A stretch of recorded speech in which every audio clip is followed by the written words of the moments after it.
So I found something out very interesting today.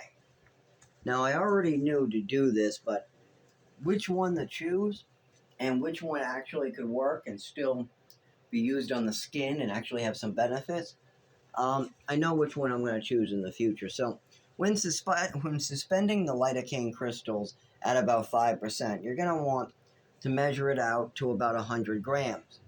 That means 95 of everything else. So you take a slot of 95 and you break it down for everything.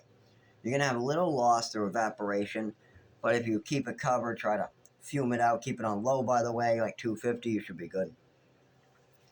And the reason why you're keeping it as 95 is you're trying to make a 5-gram solution of lidocaine. So the reason why is if you have 100 grams total and you have 5 grams of lidocaine in there, and that lidocaine is 99.8% pure with 0.1 impurity of sulfur and 0.1 impurity of just like the sludge from heating it up, what they don't really describe, but nothing, it's actually more pure than the lidocaine you get in most creams. Anyway, so when you have that purity, you need to add it carefully. And you need it suspended evenly. So if you're making something like a salve or a oil or a rub or a cream, and you're working with argan oil like I am, or coconut oil like I am, or tea tree oil like I am, or jojoba oil like I am, or jojoba wax like I am, or beeswax like I am, or anything else. I mean, I could go on. This is such a large list, but mostly the skin sensitive. There's a new one too I'm ordering, but I can't pronounce half of them. Anyways, the skin safe oils that are castor oils that are really good for pain reduction, really good for sensitive or super sensitive skin, those are great.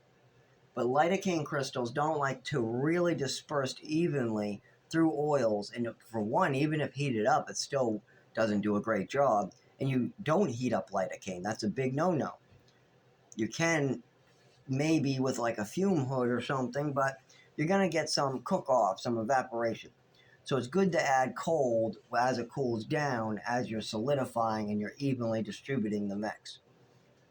So by suspending it in an alcohol solution, it can bond with your mix much easier.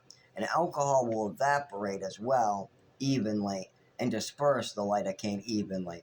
And also, the alcohol will dissolve the lidocaine, making the crystals not rough, not sandy anymore. But which alcohol to use for this? You don't want a liquid cream and be spilling everything everywhere. So I have plenty of different ones I've tried in the past.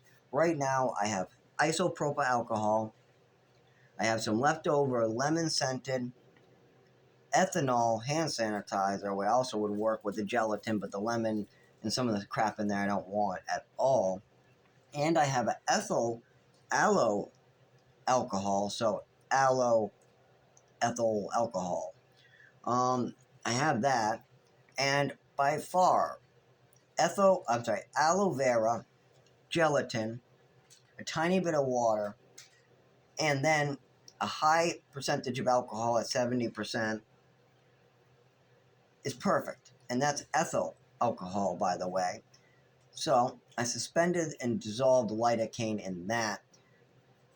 Measure out exactly how much lidocaine is being added. Make sure that it isn't too thick. It's dissolved. And then pull out exactly 5 grams of 100% pure lidocaine. So if we got 99.8, that's good enough for me. And then we're going to be adding that to a 100-gram mix.